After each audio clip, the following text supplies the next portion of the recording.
নমস্কার বন্ধুরা, আমি রাজীব দত্ত ব্লগে আপনাদের স্বাগত। যে বিষয়টা নিয়ে কথা বলতে চাই এখন, সেটা অবশ্যই আমাদের রাজ্যের সরকারি কর্মচারী তারা যে দীর্ঘদিন ধরে বঞ্চিত হচ্ছেন, সেই বিষয়টা নিয়েই আপনাদের সামনে আমি বিস্তারিত আলোচনা করতে চাই। যে আমাদের রাজ্যের সরকারি কর্মচারীরা তারা দীর্ঘদিন ধরে ডিএ পাচ্ছেন না। এখনও পর্যন্ত 39% ডিএ বাকি রয়েছে, তারা পাননি। এবং এই ন্যায্য ডিএ তাদের আদায়ের দাবিতে তারা দীর্ঘদিন ধরে আন্দোলন করছেন। তারা সরকারি কর্মচারীদের যে সংগ্রামী যৌথ মঞ্চ, যে অনেকগুলো প্রায় 60 থেকে 62 সংগঠনের, সরকারি কর্মচারী সংগঠনের এই যৌথ মঞ্চ, তারা আন্দোলন করছেন দীর্ঘদিন ধরে।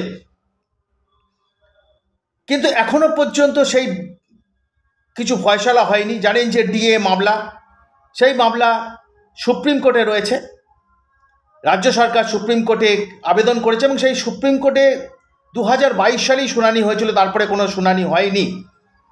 তাই এখনও আমাদের রাজ্যের সরকারি কর্মচারীরা তারা বঞ্চিত হয়ে রয়েছেন। এই অবস্থায় দাঁড়িয়ে কেন্দ্রীয় সরকার কিন্তু কেন্দ্রীয় সরকারের কর্মচারীদের জন্য সুখবর দিল। জানেন, আপনারা অনেকেই জেনে গিয়েছেন যে কেন্দ্রীয় সরকার 8ম বেতন কমিশনের তৈরির সিদ্ধান্তের কথা ঘোষণা করেছে এবং এর ফলে আগামী দিনে কেন্দ্রীয় সরকারের কর্মচারীদের তারা আরও আর্থিকভাবে তারা লাভবান হবেন। কিন্তু আমাদের রাজ্যের সরকারি কর্মচারীরা তারা কবে লাভবান হবেন সেটা কেউ জানে না, হয়তো ভগবানও জানেন না যে কবে লাভবান হবেন। কারণ আমাদের রাজ্যে একটা সরকার চলে, যে সরকার তারা ভারতবর্ষের অন্যান্য রাজ্য সরকারের থেকে অনেক আলাদা। যেখানে ভারতবর্ষের অন্যান্য রাজ্য সরকারগুলো এটাই নিয়ম প্রচলিত যে কেন্দ্রীয় সরকার যখন ডিএ বাড়ায়, তখন অন্যান্য রাজ্যগুলো সেই সমহারে ডিএ বাড়ায়। কিন্তু আমাদের রাজ্য সরকার এটা মানতে চায় না। মুখ্যমন্ত্রী মমতা বন্দ্যোপাধ্যায় তিনি যা মনে করেন সেটাই আইন, তিনি এটা মানবেন না। এবং তিনি তো মনে করেন যে ডিএ পাওয়ার, অর্থাৎ মহার্ঘ ভাতা পাওয়ার অধিকার রাজ্যের কর্মচারীদের নেই, এবং তিনি এটা কর্মচারীদের অধিকার বলে মনে করেন না, এটা মনে করেন দয়ার দান। অত্যন্ত একটা লজ্জাজনক ঘটনা। যদি রাজ্য সরকারের এই ধরনের আচরণ হয়, তাহলে বিভিন্ন কর্পোরেট হাউস যেগুলো রয়েছে, তাদের যে কর্মচারীরা রয়েছে, তারা তো তাদের কর্মীদের বঞ্চিত করবেই। যাই হোক, এই বিতর্কের মধ্যেই যখন রাজ্য কর্মচারীরা তারা আন্দোলন করছে এবং সেই আন্দোলন তারা দীর্ঘদিন ধরে চালিয়ে যাচ্ছে, কিন্তু সরকার এর ঘুম ভাঙছে না। কারণ এই সরকার গণতান্ত্রিক অধিকারকে মূল্য দেয় না, গণতান্ত্রিক আন্দোলনকে মূল্য দিতে চায় না, যার ফলেই কিন্তু এখনো পর্যন্ত এই আন্দোলন চালিয়ে যাচ্ছে, সরকারি কর্মচারীরা চালিয়ে যাচ্ছেন। তারই মধ্যে কিন্তু কেন্দ্রীয় সরকার তারা দেখিয়ে দিল যে যদি সুষ্ঠুভাবে সব কিছু চালাতে হয়, সরকারকে যদি সুষ্ঠুভাবে চালাতে হয়, মানুষের পরিষেবা যদি ঠিকমতো পৌঁছাতে হয়, তাহলে সরকারি কর্মচারীদের কথা অবশ্যই ভাবতে হবে। এবং সেই জায়গায় দাঁড়িয়ে 8ম বেতন কমিশনের ঘোষণা কেন্দ্রীয় সরকার করে দিয়েছে। জানেন যে এই যে কেন্দ্রীয় 7ম বেতন কমিশন চলছে, সেই কমিশন তৈরি হয়েছিল 2016 সালের 1 জানুয়ারি তৈরি হয়েছিল সেই কমিশন। এখনও 7ম বেতন কমিশনের মেয়াদ রয়েছে 2025 সালের 31 ডিসেম্বর, অর্থাৎ এই বছর 31 ডিসেম্বর পর্যন্ত, নতুন বছরের 31 ডিসেম্বর পর্যন্ত এই বেতন কমিশনের চলবে। এবং আগামী 2026-এর 1 জানুয়ারি থেকে এই নতুন 8ম বেতন কমিশন চালু হয়ে যাবে, তারা ফাংশন শুরু করবে। তার আগাম ঘোষণা কেন্দ্রীয় সরকার করে দিয়েছে। এটা অত্যন্ত খুশির খবর যে কেন্দ্রীয় সরকার তারা এটা বোঝেন যে যদি সরকারি কর্মচারীদের কথা যদি না ভাবা হয়, তারা মানুষকে পরিষেবা দেন, অর্থাৎ সেই পরিষেবা যদি ঠিক, কারণ কেন্দ্রের প্রচুর পরিষেবা রয়েছে যেগুলোকে সাধারণ মানুষের কাছে পৌঁছে দিতে হয়, যদিও আমাদের রাজ্য সেই সমস্ত পরিষেবা নিতে চায় না, কারণ আমাদের রাজ্যটা এক অন্য অদ্ভুত ধরনের একটা শাসকের হাতে পড়েছে, যার ফলে তারা মনে করে যে কেন্দ্রীয় যে প্রকল্পগুলো রয়েছে সেই প্রকল্পগুলো ওখানকার, যেহেতু বিজেপি সরকার চালায়, তাই ওখানকার এই প্রকল্পগুলো ভারত সরকারের নয়, বিজেপির। এটাই আমাদের সবথেকে খুব একটা ভারতবর্ষের মধ্যে একটা আলাদা রাজ্য হিসাবে বিবেচিত হয় এই পশ্চিমবঙ্গ, যে এখানকার সরকার প্রশাসক যিনি রয়েছেন তিনি নিজেকে যেমন ভাবেন যে এই সরকারটা, পশ্চিমবঙ্গ সরকারটা সাধারণ মানুষের সরকারের থেকে অনেক বেশি তৃণমূলের সরকার, আর দিল্লিরটা বিজেপি সরকার, এবং যার ফলেই কিন্তু আমাদের রাজ্যের মানুষকে বঞ্চিত করে রাখা হয়েছে। অর্থাৎ কেন্দ্রীয় প্রকল্প, ভারত সরকারের প্রকল্প, সেই প্রকল্পগুলোকে বঞ্চিত করে রাখা হয়েছে, তার সুবিধে আমরা কেউ পাই না। আমি জানি না এই সমস্যা কবে মিটবে, কবে বুঝবেন যে সরকার, তিনি মনে করতে পারেন যে তার সরকারটা তৃণমূল কংগ্রেসে পরিচালিত সরকার, তৃণমূলের সরকার, তৃণমূলের কথা ভাবে, কিন্তু যখন একটা দল ক্ষমতায় আসে তখন সেই সরকার কিন্তু সকলের জন্য সরকার। তাহলে এই পরিষেবাগুলো কেন আমরা সাধারণ মানুষ তারা পাবো না? গ্রাম বাংলার মানুষ, পশ্চিমবঙ্গের মানুষ পাবে না, কেন আটকে দেওয়া হবে? এই প্রশ্ন কিন্তু উঠেছে অনেক দিন আগে, কিন্তু উত্তর নেই। এখানকার সরকার মনে করে মানুষের অধিকারটাকে আটকে দেওয়াটাই তাদের কর্তব্য এবং তাদের কাজ এটা। এই যে আয়ুষ্মান ভারত, আমি দেখছিলাম যে অনেক নেতা বলেন এখানে তার অনেক শর্ত আছে, কিন্তু এখানে সেই শর্ত মেনে এখানে তো প্রচুর মানুষ পেতে পারতেন। তার একটা প্রচুর সুবিধে রয়েছে সেই আয়ুষ্মান ভারতের, প্রচুর, সারা ভারতবর্ষময় সেই আয়ুষ্মান ভারত যে কার্ড, সেটা অ্যাকসেপ্টেবল। তাহলে কেন বঞ্চিত করা হবে? স্বাস্থ্যসাথী, সে কার্ড আপনি নিয়ে যাবেন হাসপাতালে, অনেক হাসপাতাল নেয় না। আমার বক্তব্য হচ্ছে, আপনারা স্বাস্থ্যসাথী চালান, কেন আমার সকলকে বঞ্চিত করাবে? যারা আয়ুষ্মান ভারত নিতে চায় তাদের বঞ্চিত কেন করা হবে? এই অধিকার আপনাদের কে দিল? দীর্ঘদিন ধরে এইভাবে কেন্দ্রীয় সরকারের বিভিন্ন প্রকল্প থেকে বঞ্চিত করে রাখা হচ্ছে আমাদের রাজ্যকে। এটা অত্যন্ত দুঃখের, অত্যন্ত নিন্দার একটা ঘটনা যে আমাদের সারা ভারতবর্ষের সমস্ত রাজ্যের মানুষ পেলেও আমাদের রাজ্যকে এইভাবে একটা সরকার বঞ্চিত করে রাখছে। তারই মধ্যে যেমন এখানকার সরকার মনে করে না যে ডিএ, সরকারি কর্মচারীদের ডিএটা তাদের অধিকার। এখানকার সরকার মনে করে সরকারি কর্মচারীরা তারা সরকারের মানুষের জন্য, মানুষের সার্ভেন্ট না, একটা দলের সার্ভেন্ট বলে মনে করেন, এবং যার ফলেই কিন্তু তারা যা খুশি আচরণ করতে পারেন।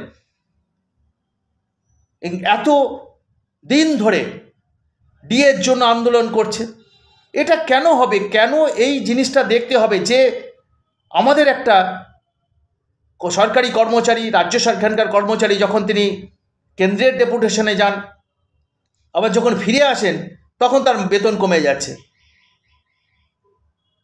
আমি জানি না এই ধরনের ধারণা, এই ধরনের বক্তব্য আমাদের রাজ্যের যিনি সর্বোচ্চ দায়িত্বে রয়েছেন, মমতা বন্দ্যোপাধ্যায়, তিনি কেন এই ধরনের মত প্রকাশ করেন? এবং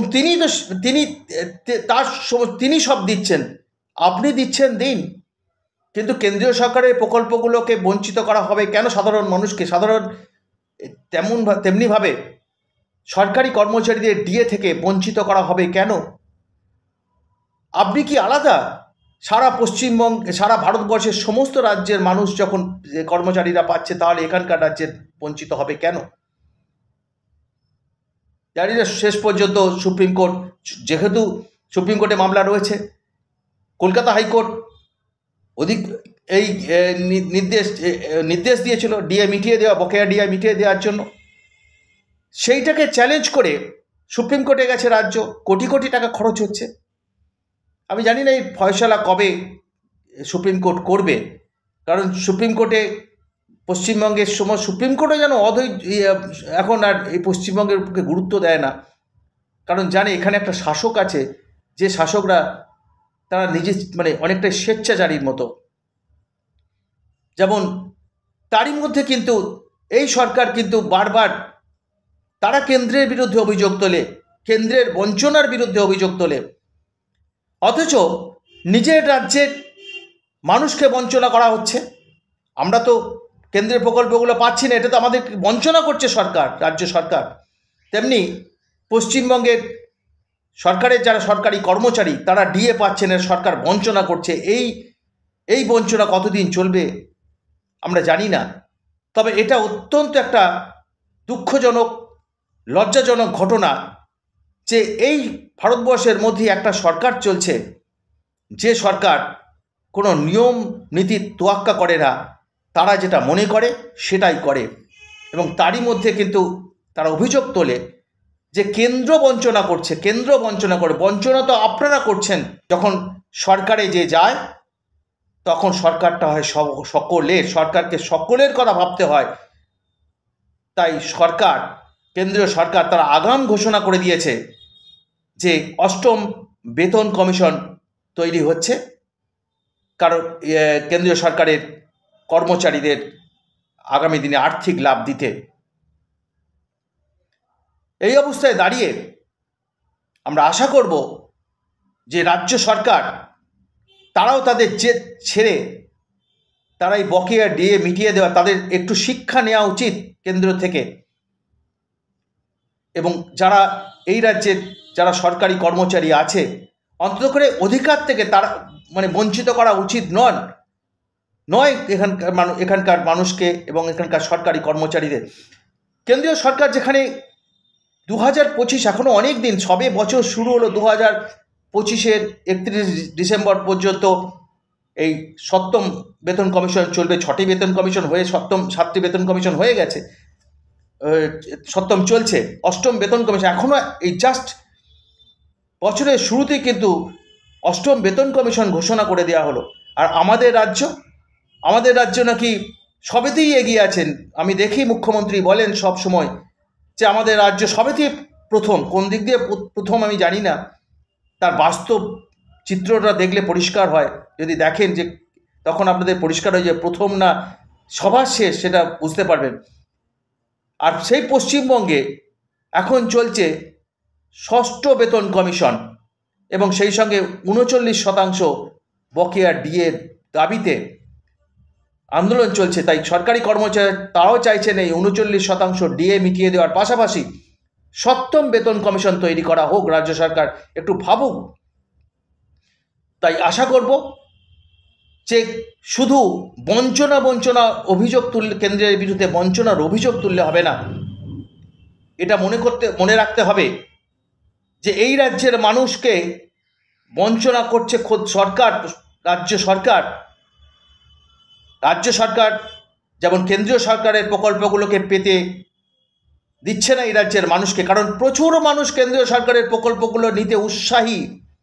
আমার তো মনে হয় যারা সরাসরি তৃণমূল কংগ্রেস করেন, শাসক দলের সঙ্গে যুক্ত, তারাও কিন্তু নেবেন যখন এই প্রকল্পগুলো আসবে।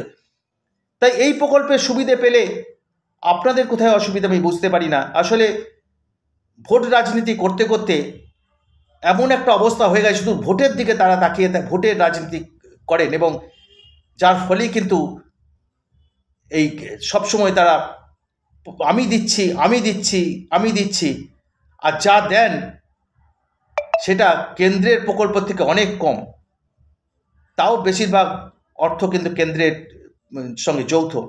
তাই এই অবস্থায় আশা করব যে রাজ্য সরকারের একটু এবার অন্তত করে একটু ভাবতে শুরু করবেন যে শুধু নিজেদের ভোটের কথা ভেবে ভোটের হিসেব না করে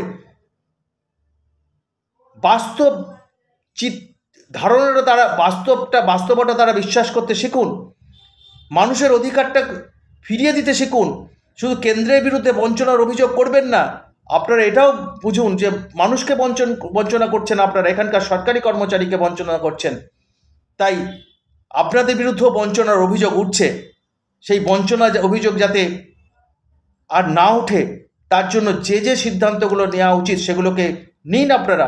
কেন্দ্রীয় প্রকল্পের সুবিধেগুলো এই রাজ্যে চালু হোক, সেই সঙ্গে চালু হোক সপ্তম বেতন কমিশন, 39% বকেয়া ডিএ মহার্ঘ ভাতা, সেই মহার্ঘ ভাতা দেওয়া হোক রাজ্য সরকারি কর্মচারীদের, এবং এটাই বলা হোক যে এই মহার্ঘ ভাতা হচ্ছে মানে এটা অধিকার, সরকারি কর্মচারীদের অধিকার, এটা সরকারের দয়ার দান নয়।